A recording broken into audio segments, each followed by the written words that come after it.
아버지 빚 때문에 식물인간과 결혼했는데 임신하자 시어머니가 저는 머리가 답답해 람을 달려들 때 죽은 줄 알았던 남편이 벌떡 일어나 온갖 경악을 쳤다. 빚은 지옥의 족쇄였다. 24의 나이에 아버지의 천문학적인 빚을 떠안게 된 할인에게 세상은 잔혹하게 폐허를 선사했다. 그녀의 유일한 구원 조건은 강산, 그룹 회장의 아들 강민우와의 결혼이었다. 그러나 민우는 3년 전 불의의 사고로 의식 없이 침대에 누워있는 식물인간 상태였다. 결혼이라기보다 차가운 감금에 가까웠다. 할인의 신혼집은 강 회장 일가의 대저택 별채였다. 넓고 호화로웠지만 할인에게는 한기가 스미는 무덤 같았다. 그녀의 일과는 매일 아침 민우의 몸을 다기고 욕창을 살피며 그에게 조용히 말을 건네는 것이었다. 그는 아무런 반응이 없었지만 할인은 그에게서 유일하게 자신의 존재를 부정하지 않는 평화를 느꼈다. 어쩌면 이 비극 속에서도 빚을 갚을 수 있다는 현실적인 안도감과 그 누구에게도 상처받지 않는 고독한 안식이 있었다. 어느 날 할인은 심한 입덧을 느꼈다. 설마 하는 마음에 찾은 병원에서 청천벽력 같은 소식을 들었다. 임신이었다. 그녀의 세상은 뒤집혔다. 민우는 의식이 없었다. 이 아이는 대체 누구의 아이란 말인가? 충격과 혼란 속에 휩싸였지만 할인은 곧 작은 생명에 대한 벅찬 기쁨을 느꼈다. 이 절망적인 현실 속에서 그녀에게 찾아온 유일한 기적, 자신의 전부가 될 아이였다. 하지만 이 기쁨은 곧 폭풍이 되어 그녀를 덮쳤다. 며칠 후 할인의 임신 소식은 악독한 시어머니 윤 회장에게 들어갔다. 윤 회장은 할인을 당장 안채로 끌고 오라 명했다. 내가 감히 어디서 수작을 부려? 윤 회장은 할인의 뺨을 후려쳤다. 이 더러운 계집애. 민우는 의식조차 없는데 누구의 씨를 받아서 이 집안을 모욕해? 할인은 무릎을 꿇고 애원했다. 어머니, 제발 믿어주세요. 저는 그럴 리가. 닥쳐. 누가 내 말을 믿을 거라고. 윤 회장은 할인이 민우를 돌보는 동안 민우의 정자를 몰래 빼돌렸을 것이라 단정하며 침을 뱉었다. 내깎게 감히 강산 가문의 씨를 더럽혀? 내 뱃속에 있는 건 이 집안의 축복이 아니라 부정. 에이 낙인이다. 그때 윤 회장의 눈이 사납게 번뜩였다. 그녀는 할인의 배를 향해 손을 뻗으며 끔찍한 비명을 질렀다. 저는 머리가 답답해. 빚 때문에 들어와 감히 이 집안을 망쳐? 이 더러운 태를 당장 떼어내야지. 윤 회장이 할인에게 달려드는 찰나 침대에 누워있던 민우의 병실에서 펄풀 철컥 펄풀 하는 소리가 울렸다. 윤 회장의 손이 할인의 배에 닿기 직전 그 소리에 모든 것이 멈췄다. 모두의 시선이 돌아간 침대 위. 3년 동안 돌처럼 굳어있던 민우가 벌떡 일어나 앉아있었다. 그의 눈은 붉게 충혈되었으나 의식이 돌아온 듯한 날카로운 빛을 뿜고 있었다. 멈춰요, 어머니. 민우의 목소리는 3년간의 침묵을 깨고 나온 지옥의 예침처럼 낮고 거칠었으며 온 방 안에 싸늘한 강악을 흩뿌렸다. 윤 회장과 하느들은 얼어붙어 입도 떼지 못했다. 민우는 침대에서 내려와 비틀거리는 몸을 일으켰다. 그의 첫걸음은 어머니가 아닌 바닥에 주저앉아 겁에 질린 할인을 향했다. 할인씨, 괜찮아? 괜찮냐고 물었잖아. 민우는 그녀를 품에 안았다. 충격에서 벗어난 윤 회장이 떨리는 목소리로 외쳤다. 민우야, 너 언제부터? 그리고 이 애는 대체? 민우는 어머니를 차갑게 노려봤다. 그의 입에서 나온 다음 한마디는 모두를 더욱 큰 강악 속으로 몰아넣었다. 아버지의 빚 때문에 할인 씨와 결혼한 건 맞지만 어머니, 할인 씨의 뱃속 아이는 누구의 아이인지 나도 이미 알고 있어요. 그는 할인의 배에 손을 얹고 윤 회장에게 서늘하게 미소 지었다. 3년 전 그 사고는 당신이 꾸민 짓이었죠. 그리고 할인 씨의 아버지 빚을 갚아주는 대신 나를 감시하는 며느리로 이 집에 들인 것도 당신이었습니다. 하지만 어머니가 모르는 진실이 있어요. 민우의 눈빛은 복수의 칼날처럼 날카로웠다. 어머니가 부정이라 예치는 이 아이야말로 내가 당신에게서 벗어나기 위해 3년 동안 의식 없이 꾸며낸 연기 속에 핀 유일한 생명이자 이 집안의 모든 진실을 묻어버릴 결정적인 증거가 될 겁니다. 윤 회장은 그 자리에서 다리가 풀려 주저앉았고 할인은 눈물 속에서 자신과 아이의 존재를 구원해준 남편을 올려다보았다. 3년의 침묵이 깨진 순간 강산 그룹에 숨겨진 재벌가의 비밀과 함께 통쾌한 사이다 복수의 막이 올랐다. 깨어난 의식, 3년의 계획, 강민우가 내뱉은 진실은 벼락과 같았다. 3년 전 그 사고는 당신이 꾸민 짓이었죠. 그리고 이 아이는 내가 당신에게서 벗어나기 위해 3년 동안 의식 없이 꾸며낸 연기 속에 핀 유일한 생명이라는 고백. 별채 병실은 지진이라도 난 듯 침묵에 휩싸였다. 시어머니 윤 회장은 방금 전까지 할인에게 달려들던 기세는 온데간데 없고 파리하게 질린 얼굴로 바닥에 주저앉아 헛숨만 들이켰다. 그녀의 눈빛은 강악, 분노, 그리고 언벽하게 속았다는 굴욕감으로 일렁였다. 민우는 더 이상 주저하지 않았다. 그는 할인을 품에 안은 채 주위의 하늘들을 향해 냉정한 명령을 내렸다. 어머니를 안채로 모셔가. 그리고 오늘 이 방에서 일어난 일은 그 누구에게도 발설해서는 안 돼. 내 명을 어기는 자는 강산 가문에서 영원히 추방될 줄 알아라. 하늘들은 고개조차 들지 못하고 떨면서 윤 회장을 부축해 서둘러 방을 빠져나갔다. 방 안에는 오직 민우와 할인, 그리고 고요한 숨소리만이 남았다. 민우는 할인을 안심시키듯 부드럽게 그녀의 어깨를 감싸고 작은 서재로 데려갔다. 식물인간 상태에서 갑자기 깨어난 사람이라고는 믿기지 않을 만큼 그의 동작은 정확하고 민첩했다. 할인은 여전히 혼란스러웠다. 기적같은 남편의 부활에 대한 벅찬 기쁨과 3년간 이어진 그의 치밀한 연기에 대한 배신감, 그리고 뱃속 아이의 비밀에 대한 두려움이 뒤섞였다. 민우 씨, 대체 이게 다 무슨 일이에요? 당신은 할인의 목소리는 미세하게 떨렸다. 민우는 그녀를 품에서 떼어내고 그녀의 얼굴을 두 손으로 감쌌다. 그의 눈빛은 3년간의 고독한 싸움을 증명하듯 깊고 애정이 담겨 있었다. 미안해요, 할인 씨. 3년 동안 당신을 기만해서. 하지만 내가 살아남기 위해서는 그 방법밖에 없었어. 그리고 당신의 아버지 빚까지 이용해야 했지. 민우는 차분하게 지난 3년의 진실을 설명하기 시작했다. 3년 전, 어머니는 내가 아닌 형에게 그룹 후계자 자리를 물려주기 위해 사고를 이장했어요. 나는 사고 직후 의식을 되찾았지만 어머니가 이 기회를 이용해 나를 영구적으로 통제하려 한다는 것을 알았지. 민우는 낮은 목소리로 이어갔다. 어머니의 감시를 피하려면 나는 별프 존재하지 않는 사람 별프이 되어야 했어. 식물인간은 가장 언벽한 방패였지.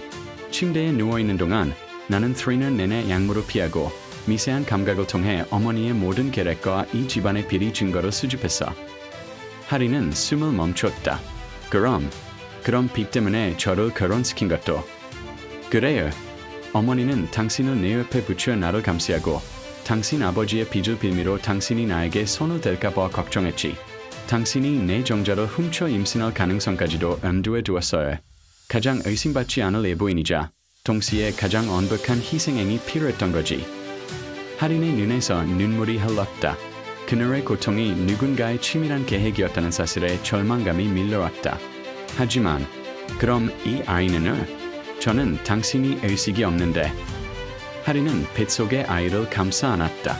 민우는 희미하게 미소를 지었다. 나는 3년 내내 잠들어 있었지만 당신이 내 곁을 지키는 2년 동안 나는 당신이 얼마나 선하고 고독한 사람인지 지켜봤어요. 그리고 내가 이 전쟁에서 이기기 위해서는 정통성을 가진 확실한 상속자가 필요했지. 그의 목소리가 귓가에 속삭였다. 어머니의 감시가 가장 허술해지는 순간을 노렸고 나는 깨어 있었어요. 당신의 뱃속에 있는 아이는 나의 의지로 맺어진 우리의 아이예요. 할인은 그제야 눈물을 멈추고 민우를 응시했다. 그는 더 이상 의식 없는 남편이 아닌 3년 동안 고독한 전쟁을 수행해온 공모자이자 남편, 그리고 이 아이의 아버지였다. 바로 그때 서재의 문을 거칠게 열고 윤 회장이 다시 들어섰다. 그녀는 격앙된 표정으로 휴대전화를 들고 있었다. 강민우, 내가 당장 깨어난 이유를 알고 싶지 않니? 나는 이미 내 아버지, 강 회장님께 연락을 취했어. 내가 정신착란을 일으켰다고 말할 거야. 넌 감히 이 집안을 무너뜨릴 수 없어. 윤 회장은 건기에 가까운 눈빛으로 외쳤다. 민우는 할인을 자신의 뒤로 숨기고 침착하게 말했다. 이미 늦었어요, 어머니. 그는 서재 책상 위에 태블릿을 집어들고 윤 회장에게 보여주었다. 태블릿 화면에는 3년 전 민우의 사고 당시 브레이크에 손을 댄 사람이 윤 회장의 비서였고 윤 회장에게 거액을 송금받은 금융 기록이 선명하게 떠 있었다. 어머니가 사고를 조작한 증거, 그리고 할인 씨 아버지의 빚을 갚아주면서 채권 인수라는 명목으로 나를 감시하게 만든 계약서 원본. 3년 동안 내가 숨지고 얻은 모든 증거예요. 그리고 이 증거들은 지금 이 순간 이미 해의 신탁 계좌와 재흥에게 전달되었지. 민우는 승리의 미소를 지었다. 어머니가 이 집안을 무너뜨릴 것이라고 예측이 전에 당신의 세상이 먼저 무너질 거예요. 나는 3년 동안 이 순간을 준비했어. 윤 회장은 태블릿을 잡으려 했으나 민우는 손을 낚아챘다. 증거가 담긴 민우의 손을 본 윤 회장은 힘이 빠져 비틀거리며 뒷걸음질 쳤다. 민우는 할인을 바라보며 나직이 속삭였다. 할인씨, 이제 숨 막히는 연기는 끝났어요. 당신은 더 이상 빚 때문에 이 집에 갇힌 아내가 아니야. 당신은 내 아이의 어머니이자 벌프 나의 유일한 전우. 벌프 아. 그는 할인의 손을 잡고 강한 시선으로 윤 회장을 응시하며 선언했다. 강산그룹의 진짜 전쟁은 지금부터 시작이에요. 그리고 이번에는 우리가 반드시 이길 겁니다. 새벽의 반격, 진실의 해동. 민우의 냉혹한 선전포고는 윤 회장의 모든 신경을 마비시켰다. 3년 동안 식물처럼 누워있던 아들이 깨어나자마자 자신의 모든 권력을 무너뜨릴 폭탄을 터뜨렸다는 사실은 그녀에게 현실이 아니었다. 윤 회장은 비명을 지르려 입을 벌렸지만 목소리 대신 가느다란 신음만 새어나왔다. 믿을 수 없어. 나, 감히. 민우는 일말의 동요도 없이 그녀를 응시했다. 그는 테이블 위에 휴대전화를 집어들고 비서실에 전화를 걸었다. 응급의료팀을 별채로 보내. 윤 회장이 급격한 실크 증세를 보이고 있으니 일부 접촉을 온전히 차단하고 주치에만 대기시켜. 이 일은 절대 일부에 알려져선 안 돼. 그는 윤 회장이 더 이상 일부와 접촉하여 상황을 통제하려 들지 못하도록 완벽하게 고립시킨 것이다. 모든 조치를 취한 후 민우는 비로소 할인에게 집중했다. 그는 할인의 손을 잡고 그녀를 별채의 비밀 통로로 안내했다. 더 이상 여기 머물러선 안 돼. 이제 우리는 그들의 감시망에서 벗어나야 해. 두 사람이 도착한 곳은 강산그룹 소유가 아닌 민우가 해의 신탁 명의로 오랫동안 숨겨둔 도심 속 아파트였다. 사방이 방음 처리되고 첨단 보안 시설로 둘러싸인 곳이었다. 안전한 공간에 들어서자 할인은 그제야 긴장이 풀렸다. 그녀는 소리 없이 울었다. 기만당한 고통의 눈물이 아니라 절망 속에서 구원받았다는 안도감, 그리고 남편이 살아있다는 기적에 대한 감격의 눈물이었다. 민우 씨, 3년 내내 혼자 얼마나 고통스러웠어요. 제가 얼마나 무지했는지. 민우는 할인을 꼭 안아주었다. 당신 곁에 당신의 아이가 있다는 것만으로도 나는 버틸 수 있었어. 그리고 당신은 절대 무지하지 않았어. 당신은 나의 가장 완벽한 감시자였지. 당신의 존재 자체가 나를 지켜줬어. 할인은 민우의 품에 기대 숨을 골랐다. 이제는 감정적으로 무너질 때가 아니었다. 그녀는 거련한 눈빛으로 민우를 올려다보았다. 제가 뭘 해야 할까요? 제가 할 수 있는 모든 것을 말해주세요. 이 아이와 당신의 미래를 위해서라면. 민우는 할인의 헌신적인 의지에 깊은 신뢰를 보였다. 그는 태블릿을 켜 할인에게 서류 하나를 보여주었다. 이건 당신 아버지의 빚이 모두 청산되었다는 법적 문서야. 나는 빚 때문에 당신이 굴종하기를 바라지 않아.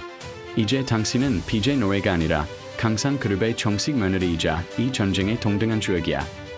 그는 이어 자신의 계획을 간결하게 설명했다. 어머니는 당분간 고립될 거야.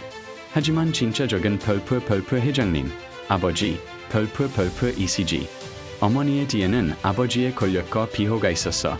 우리가 가진 증거는 윤 회장을 끌어내릴 수 있지만 강산그룹 전체를 뒤흔들려면 더 큰 충격이 필요해. 우리의 다음 목표는 정통성 확보야. 나는 3년간의 연기를 끝내고 공식적으로 복귀할 거야. 다음 날 새벽, 민우는 할인을 데리고 강산그룹 본사로 향했다. 그는 3년 전 사고 이후 처음으로 대중 앞에 모습을 드러내는 것이었다. 민우의 비서실은 이미 밤새도록 움직여 비상 이사회 소집을 준비했고 아침 9시, 주요 일간지 기자들까지 본사 로비에 집결할 수 있도록 언론을 조율했다. 오전 9시 30분, 민우가 할인의 손을 잡고 본사 로비에 들어섰을 때 플래시 세례가 터졌다. 기자들은 식물인간 상태라고 알려졌던 강산 그룹의 둘째 아들이 건강하게 나타난 것에 경악하며 질문을 쏟아냈다. 강민우 상무님, 식물인간 상태에서 어떻게 회복되신 겁니까? 현재 강 회장님과 윤 회장님은 이 사실을 알고 계십니까? 민우는 로비를 가로질러 미리 준비된 해견장 단상에 올랐다. 그는 3년 동안 갇혀있던 의식에서 나온 듯 단호하고 힘있는 목소리로 마이크를 잡았다. 저는 오늘 지난 3년간 강산그룹과 제 개인에게 벌어진 모든 비극의 진실을 밝히기 위해 이 자리에 섰습니다. 그는 잠시 숨을 고르며 하린을 바라보았다. 하린은 조금 떨었지만 굳은 표정으로 민우의 곁을 지켰다. 저희 3년 전 사고는 단순한 교통사고가 아니었습니다. 어머니 윤 회장과 그 공범들에 의해 후계자 자리를 둘러싼 고의적인 살해 시도였습니다. 해견장은 기자들의 탄식과 쇠터 소리로 아수라장이 되었다. 민우는 주머니에서 USB를 꺼내 단호하게 말했다. 저는 식물인간으로 알려진 지난 3년간 저를 통제하고 이 집안의 비리를 자행한 배우를 침묵 속에서 추적해왔습니다. 여기에 모든 녹취록, 금융거래 기록, 그리고 윤 회장의 범죄 행위가 담겨 있습니다. 그는 잠시 멈추고 하린에게 시선을 돌렸다. 그리고 제 옆에 계신 이분, 제 아내 하린은 윤 회장의 감시를 위해 제 곁에 심어진 사람이었지만 저를 3년간 지켜준 저의 가장 소중한 구원자입니다. 저희 부부는 곧 태어날 아이와 함께 강산그룹의 모든 불의와 맞서 싸울 것입니다. 이 선언과 함께 민우는 법률팀을 통해 수집한 증거를 언론에 배포했다. 식물인간 아들의 기적적인 회복과 충격적인 폭로, 회장 부인의 아들 살해 시도와 며느리 이용 등의 헤드라인이 실시간으로 쏟아지며 강산그룹의 주가는 폭락하기 시작했다.